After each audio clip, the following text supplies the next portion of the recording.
Namaskar. Hello. Very good morning to everybody. Dignitaries sitting on the dais and the teachers, deans of the faculties and students. जो बात करनी है कि university का role क्या होना चाहिए शिक्षण में, आज हम एक ऐसे मुकाम पे खड़े हैं जहां वैश्विक तौर पे, राष्ट्रीय तौर पे और राज्य कक्षा के लेवल पे भी एक बहुत बड़ा परिवर्तन का पवन चल रहा है। अगर वैश्विक की बात करें तो टेक्नोलॉजी के इनोवेशन के इस दौर में हम एक क्लाइमेक्स की ओर जा रहे हैं। जनरेटिव एआई, आर्टिफिशियल इंटेलिजेंस किस तरीके से हमारे शिक्षण को, हमारे जीवन को अस्त व्यस्त, तहस नहस या कोई अच्छा आकार देने वाला है, वो हमें पता नहीं है आज। उस परिवर्तन के दौर में पूरा विश्व आज जूझ रहा है। राष्ट्रीय लेवल की अगर बात करें तो राष्ट्रीय लेवल पे हमने नेशनल एजुकेशन पॉलिसी इम्प्लीमेंट की, 5वां साल समाप्त होने को आया है और काफ़ी अलग अलग तरीके से हम यूनिवर्सिटी और higher education, even school education की विभावनाओं को समझने, उसको इम्प्लीमेंट करने के लिए अभी भी जूझ रहे हैं। काफ़ी प्रयत्नशील हम हैं, बहुत बड़े प्रयत्न उसमें भी आ रहे हैं। और राज्य कक्षा में अगर देखें तो हमने पब्लिक यूनिवर्सिटीज़ के लिए कॉमन एक्ट और स्टैट्यूट बनाए हैं नए, और इस नए स्टैट्यूट और एक्ट, नए रूल्स और रेगुलेशन के साथ काम करना भी बहुत मुश्किल भी है, अनेरा अनुभव भी हमारे लिए है। बट काफ़ी दौर पे एक परिवर्तन का ये समय चल रहा है। जब इन तीनों लेवल पे हम देखें तो मुझे अंग्रेजी साहित्य के वर्ड्सवर्थ ने फ्रेंच रिवॉल्यूशन के दौरान कुछ पंक्तियाँ लिखी थी, वो पंक्तियाँ याद आती है। हिंदी में उसका भाषांतर कुछ इस तरीके से है कि उस भोर में, उस परोढ़ में जीवित होना ही आनंदमयी था, पर युवा होना तो जैसे स्वर्ग का दिव्य सुख था। फ्रेंच रिवॉल्यूशन का वह समय। उसके तुरंत बाद चार्ल्स डिकेंस नाम के एक नवल कथाकार आते हैं और उसने एक नवल कथा में जो लिखा, नवल कथा की शुरुआत कुछ उस ढंग से की, वो आपको इस दौर में बहुत याद आती है। या मैं समअप करना चाहूँ कि हम किस दौर में हैं, तो चार्ल्स डिकेंस की ये पंक्तियाँ The Tale of Two Cities नाम की नवल कथा की शुरुआत का ये पैराग्राफ है। वह युग सर्वोत्तम था, वह युग अधतम था, वह ज्ञान का युग था, वह मूर्खता का युग था, वह आस्था का दौर था, वह संदेह का दौर था, वो प्रकाश का समय था, वो अंधकार का समय था, वो आशा की बसंत थी, वो निराशा का समय था, काल था। हमारे सामने सब कुछ था, हमारे सामने कुछ भी नहीं था। हम सब सीधे स्वर्ग की ओर जा रहे थे, हम शायद सीधे उल्टी दिशा में भी जा रहे थे। तो ये दौर में हम यूनिवर्सिटी की विभावना कि क्या है, आप सब ने एडमिशन लिया है यूनिवर्सिटी के शिक्षण में, और यूनिवर्सिटी की जब हम विभावना देखें तो उसकी शुरुआत कहाँ से होती है, ये शब्द कहाँ से आता है, क्या करना चाहिए यूनिवर्सिटियों को। ये विभावना अगर देखें, बहुत पुराने समय में अगर हम जाए तो गुरुकुल व्यवस्थाएँ थी भारत में। उसके पैरेलल अगर हम ग्रीक के दुनिया में देखें तो सोक्रेटिस थे, प्लेटो, एरिस्टोटल थे। सोक्रेटिस की कोई अपनी गुरुकुल व्यवस्था नहीं थी, लेकिन प्लेटो की थी, उसको एकेडमी बोला जाता था। उसके बाद एरिस्टोटल के लाइसियम में भी पढ़ाई लिखाई कुछ ऑर्गेनाइज तरीके से बिल्कुल पैरेलल गुरुकुल व्यवस्था के साथ पश्चिम में भी हो रही थी। उसके बाद Nalanda university, Takshashila university, Vallabhi university हमारे गुजरात की, विक्रमशिला, बहुत सारी यूनिवर्सिटियों में भी एक प्रकार का शिक्षण चल रहा था। ज़्यादातर उस शिक्षण की मेजर डिसिप्लिन जो थी वो बौद्धिस्ट फिलॉसफी हुआ करती थी, उनके साथ बाकी और मैथमेटिक्स, साइंस, इन्वेंशन की बातें भी होती रहती थी। पर आज की जो यूनिवर्सिटी की विभावना है वो उन यूनिवर्सिटियों से काफ़ी अलग है। चाहे प्लेटो की हो या गुरुकुल व्यवस्था, उनसे हमारी मॉडर्न यूनिवर्सिटी की व्याख्या हमें मिलती है 11वीं-12वीं सदी में। इटली में बलोनिया में यूनिवर्सिटी ऑफ बलोनिया की स्थापना 11वीं सेंचुरी में होती है, और फिर एक चार्टर बनता है। एक चार्टर में 1155-88 के दौरान 12वीं सदी के मध्य युग में एक बात उसमें ऐड की जाती है, वो होती है एकेडमिक फ्रीडम की बात। एकेडमिक फ्रीडम क्या होती है उसकी बात उसके साथ जुड़ी जाती है। आज हम क्यों इस 12वीं सदी की घटना को याद कर रहे हैं? क्योंकि बराबर 900 साल की एनिवर्सरी जब 20वीं सदी में हम सेलिब्रेट कर रहे थे 1988 में, तब मैग्ना कार्टा यूनिवर्सिटी टैटम नाम के एक चार्टर को स्वीकृत किया गया और बहुत सारी यूनिवर्सिटियों ने इस चार्टर पे सिग्नेचर किए हैं, सिग्नेटरी अथॉरिटी बनी है। अगर भारत से हम देखें तो Banaras Hindu university, Jawaharlal Nehru university, university of Kolkata, university of Delhi, university of Mumbai, Vishwa Bharati, Anna university Chennai, Kurukshetra university, Punjab university ने इस मैग्ना कार्टा पे सिग्नेचर किए हैं। गुजरात से अगर देखें तो महाराजा सयाजी राव यूनिवर्सिटी भी इसमें जुड़ी है। अगर बाकी की यूनिवर्सिटी इस मैग्ना कार्टा में ऑफिशियली सिग्नेटरी बने न बने, उसके साथ MOU करे न करे, लेकिन उनका जो स्पिरिट है यूनिवर्सिटी का, वो हमें हमेशा याद रखना। जब भी हम ओरिएंटेशन प्रोग्राम या नए स्टूडेंट्स यूनिवर्सिटी सिस्टम में आ रहे हैं, तब इस मैग्ना कार्टा 1988 में बलोना विश्वविद्यालय में जो लिखा गया था, मैं 2-3 लाइन उसकी पढ़ना चाहूँगा। 3 महत्व के मुद्दे इसमें यूनिवर्सिटी के रोल फंक्शन के बारे में बताया गया है। पहला है स्वतंत्रता। शोध और शिक्षण को कभी राजनीतिक प्रभाव और आर्थिक हितों से बौद्धिक एवं नैतिक रूप से स्वतंत्र होना चाहिए।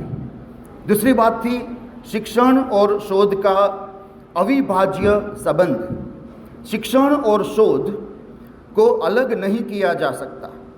छात्रों को ज्ञान की खोज और समझ को गहरा करने में सक्रिय भागीदार बनना चाहिए। जब आप यूनिवर्सिटी में एडमिशन लेते हैं, आप after graduation you are coming here, तो आप समझिए अब आप स्टूडेंट नहीं रहते, आप स्कॉलर बन जाते हो। आपकी विभावना होती है कि आप यूनिवर्सिटी के स्कॉलर हो और हर एक शोध रिसर्च में आप भागीदार भी बनते हो। और तीसरा और आखिरी मैग्ना कार्टा का सेंटेंस था, मुक्त अनुसंधान और संवाद का केंद्र। विश्वविद्यालय मुक्त जांच पड़ताल और बहस का स्थान है, जो संवाद के लिए खुलेपन और असहिष्णुता के प्रति अस्वीकृति की भावना से विशिष्ट होता है। ये 3 विभावनाएं यूनिवर्सिटी की हम हमेशा साथ में रहते चलते और देखते हैं कि किस तरीके से हम इस विभावनाओं को परिपूर्ण कर पाए। दूसरी बात ये कहना चाहता हूँ कि आप जब पसंद करते हैं यूनिवर्सिटी में एडमिशन लेना, हम जानते हैं कि नेशनल एजुकेशन पॉलिसी में कुछ ब्रैकेट्स बनाए हैं। पहले 3 साल, फिर 4 साल, फिर 3 साल, 3+4+3+2+3+2, इस तरीके से। तो ये पायदान क्यों बनाई गई? ये पायदान का मतलब क्या है? और इसी हिसाब से अगर हमें नेशनल एजुकेशन पॉलिसी का मर्म समझना है, उसकी स्पिरिट को देखना है, तो ये है कि हर पायदान के बाद जब स्टूडेंट्स आगे बढ़ता है तो उनके टीचर्स बदलने चाहिए। उनके टीचर्स क्योंकि टीचर्स की एक मानसिकता जिस ग्रुप के बच्चों के साथ वो काम करते हैं उस तरीके की बनती जाती है। जब 10 साल 20 साल में एक प्रकार के स्टूडेंट्स के साथ काम करता हूँ तो उनके मस्तिष्क, उनकी वेवलेंथ, मेंटल वेवलेंथ, उनकी साइकी के साथ में जुड़ता हूँ। जब प्राइमरी स्कूल का टीचर प्राइमरी स्टूडेंट्स को पढ़ाता है, अगर वही हाई स्कूल को पढ़ाएगा तो हाई स्कूल के बच्चों का मन का विकास वैसे नहीं हो पाएगा। उनके लिए टीचर्स बदलने चाहिए। ठीक उसी तरह के 11th 12th के टीचर्स कॉलेज में नहीं होने चाहिए, वहाँ टीचर्स बदलने चाहिए थोड़े हाई, क्योंकि वो समझते हैं कि अब जो बच्चा मेरे पास आया है वो 12th पास है, उसकी मेंटल मैच्योरिटी ऐसी। ठीक उसी तरीके से जब आप ग्रेजुएशन पूरा करके आगे बढ़ते हैं, एक स्कॉलर बनती है, रिसर्च और टीचिंग दोनों को साथ में देखते हैं, तब भी आपके टीचर्स बदलने चाहिए। अगर वो नहीं बदलेंगे तो फिर भी वही बात चलती रहेगी जो यूजी में चलती रही थी। नए तरीके से दुनिया देखना मुश्किल हो जाएगा। इसलिए यूनिवर्सिटी का जो पोस्ट ग्रेजुएशन प्रोग्राम्स और रिसर्च पीएचडी प्रोग्राम का जो अभिन्न जगह है हमारे एजुकेशन सिस्टम में, वो एक पिरामिड की टोच है। वहाँ आप आए हैं, आपका स्वागत है, और यही राइट चॉइस सबकी हमेशा होनी चाहिए। तीसरी बात मैं ये कहना चाहता हूँ कि आज जब हम इन सब चीज़ों को देखते हैं कि ऐसे ये सब होना चाहिए, संशोधन की ओर जाना चाहिए, लेकिन हमारी बहुत सारी लिमिटेशंस रह जाती हैं। हमारे टीचर्स जो है वो हमें अच्छा रास्ता दिखाते भी है, और हो सकता है वो हमारे लिए मेंटल ब्लॉकेज भी बन जाएगा। हमारे इंस्टीट्यूशंस, इंफ्रास्ट्रक्चर अच्छी सुविधा से सरभर तो है, लेकिन फिर भी हमें ऐसा लगे कि हमें इंटरनेशनल सुविधाएं चाहिए, तो हम कैसे दे सकते हैं? आज की दुनिया में, जैसे मैंने कहा कि वैश्विक रूप से एक टेक्नोलॉजी का दौर चल रहा है, वो हमारे लिए वो द्वार खुले कर रही है।